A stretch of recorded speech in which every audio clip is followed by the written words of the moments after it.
મારા ધના પાનયાની દેવી દીદી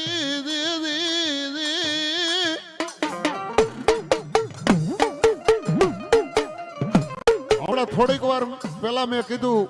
કે સરદાર છે ને એ દેવગો પંસાળ જેમ ચોટીલો પંસાળ કહેવાય એમ આયા મારી માં જીવણી આજ ચારણોના નેહડાની દેવી અહીંયા બેઠા છે નેહની માલપા થઈને નીકળ્યા હતા તઈએ તો માતાજી જીવણી હતા નાની એવી બાર હે બાપ પણ આ તો ચારણ જોગ માયા કહેવાય હો હે આ તો ચારણ જોગ માયા કહેવાય અને જરૂખે જઈને માં ભગવતી સિંહ મોય બની ગઈ હો અને અત્યારે હાલ મોજૂદ સરદારની માલિકો માતા સિંહ મોય બેઠા છે બાપ